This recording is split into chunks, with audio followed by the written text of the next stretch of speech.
Take advantage of the Boxing King Media discount at BYD Sheffield. You can get this amazing car for £269 per month with a £269 deposit. Details in the description.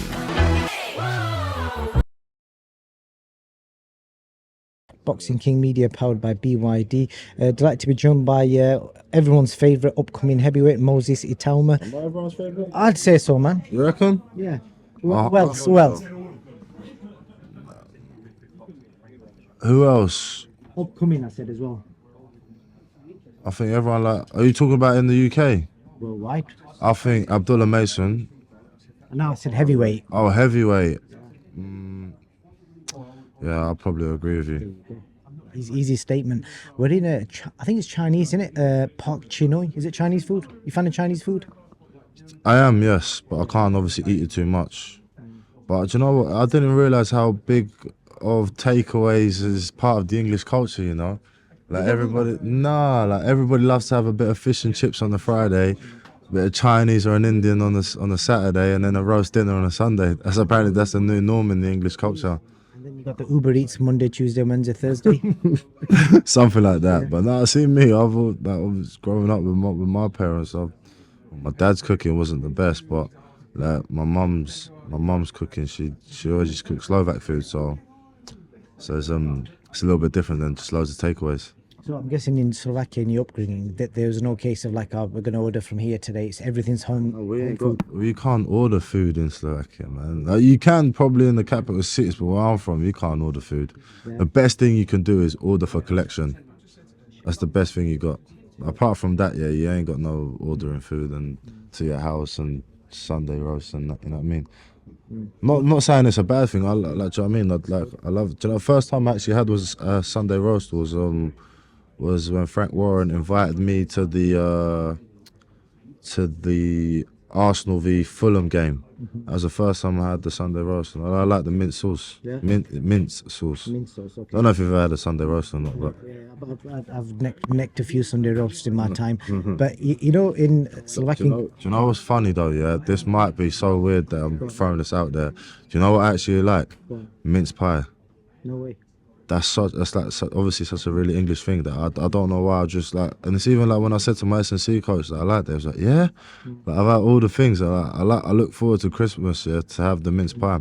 It's weird, isn't it? But I wouldn't trust the mince pies at football matches. I dread to imagine how much actual meat's in them. You don't think so? Mince pie, I don't know. Is that? It's not. They're not meat, are they? Mince pie. Can I get my phone out? Yeah, go ahead. Yeah, do what you want. I don't think I've ever had. There's no service down there. Yeah. Mince pie. It's like a dessert. It's not really like an actual. It's not an actual. Yes. Do you know what I mean? It's like a Christmas thing, isn't it? Yeah. They're actually alright. They're alright. You know. I like to try out other cultures. I had a curry on Valentine's Day for the first time. So that's. I actually went out. No. So I don't want to say too much of my personal life out, innit? But yeah, I had a curry for the first time like a couple weeks ago, and I was like, yeah, I like this. This is proper. Okay, that's Moses. That's what I mean. I like to be introduced to different parts of culture. I remember Anthony Joshua told me that you're a citizen of the world. So I like to it's even like me, like every time I go out, yeah, let's say I'll go out to another restaurant, I don't order what I'm used to. I'm always like, let's try. And do you know what? I love going to eat with more than one people, because I'm like, let's order everything on the menu and let's just pick just like one thing of each, just to try new things out. And like, I've got an open mind, honestly. What's the worst thing you've eaten? And you thought, I'm going to try this out today, and you've thought, oh shit, this is horrific.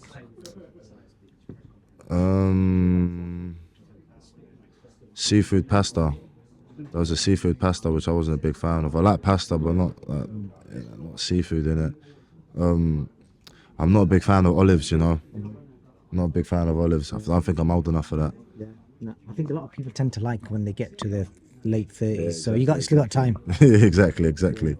So whenever we talk, I always like to kind of talk off topic because at the minute, boxing wise, there's no real news. I think there's news, but there's no real news. So I always like to get the May, fans. that's it. May, yeah. That's all I know. I'm boxing in May, and I don't have information about anything else. But I know that I want a big fight. Okay. That's it. And that's all that matters. Literally. Your name. Yeah, I know we've spoken about. You've been named Moses, but do you know because I was looking at the meaning of your entire name, and I was talking to your dad about it as well. And if you saw, This is unfair though. this is fair. Because I like to know a bit about boxers, but your dad's given you a proper biblical name. Do you know the meaning of it, Itauma as well? Because it all kind of fits together. No, I don't know the meaning of Itauma, but I remember we was in Lakeside, and we just finished the weigh-in, and we had Itauma on the back, and some guy come up to us, and he said, "Oh, are you guys boxers or something?" And I was like, we was like, "That's mad." I was like, "What makes you say that?" He was like, "Oh, you got Itauma on the back." And then he said, "Is it in Hebrew or in something? It means it's gonna hurt or it's gonna sting or something like that." And no, but that's what he said. I'll find out for you as well. I'll tell you, I've got it written down because I did my research here. So, so obviously Enrico, which is part of your name, it's basically means the ruler of a home.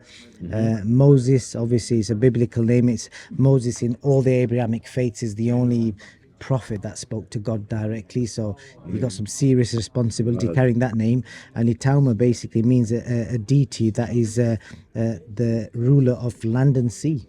So it all kind of links together, knowing Moses' story. That is crazy. Do you know what? When I first turned professional, though, yeah, in my mind I was thinking about.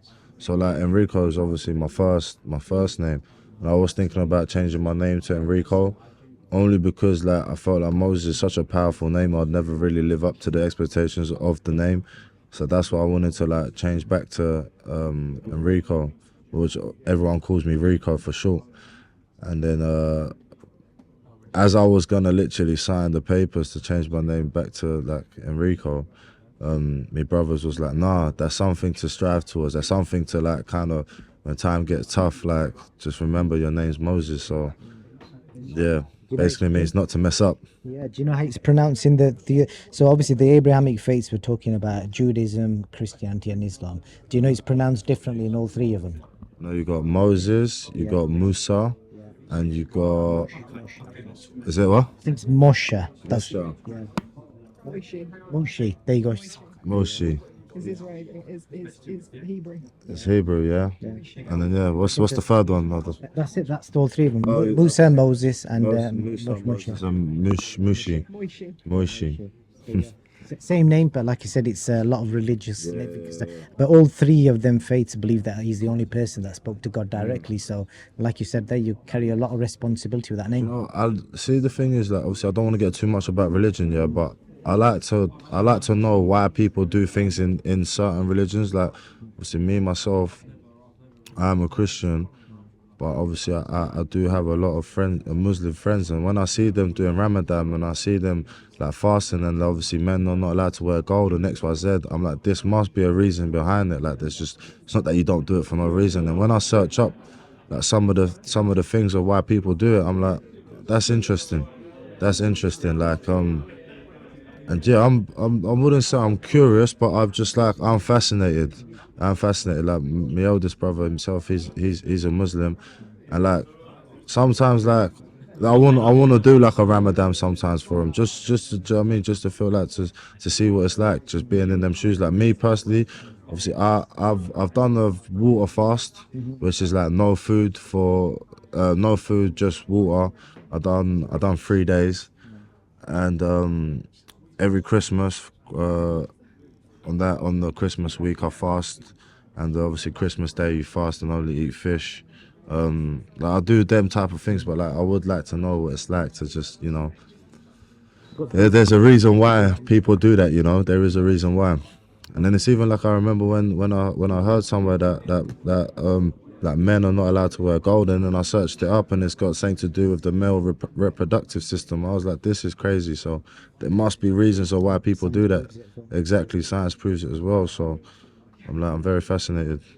Yeah, as you know, it's our duty as men and people to kind of educate ourselves about the world, because knowledge is power. Of course, knowledge is power, 100%. Last thing I want to speak to you about, one of the last things I was reading, because a lot of people probably don't know this, I've never really seen you speak about it, but Prince Naseem Hamid was one of your idols growing up. So I've got three quick questions, because you would have watched a lot of content about Nas. What's... Go It on. was just growing up, yeah, there was just this one video I used to bang out. Just this one video of him dancing, just being flashy, flamboyant. And you know what? He actually said, like, I was speaking to him in Saudi for ages. And he was just like, he said, the thing is, when you speak to loads of different people, you always get a different story on Nas. And I always used to tell him like a story about what someone told me about him in XYZ. And he said he loved to warm them up in round one and get rid of them in round two. That's a sick saying. Literally. What's your favourite KO of Nas? If you remember top of your head. Do you know what? Honestly, I won't be able to tell you their names. Describe. I'll But probably there know. was one. He just came out. He just the bell rang, and he just like popping like loads of shots, and then like he just finished it off with a screw shot. I can't remember honestly what the name was, but it's a guy. White guy, Red and white striped red shorts. and white striped shorts, and he just came out, just pop. I was like, oh, do you know what I mean? Like, but that's the thing is, yeah. Obviously, I don't know the name of the guy, but yeah. I was like, when he came out like that, I was like, that's what I want to be. But I don't think that's everyone's style. So Favorite ring walker Nas's. probably when he came out in the flying carpet. That's never been done before. Yeah.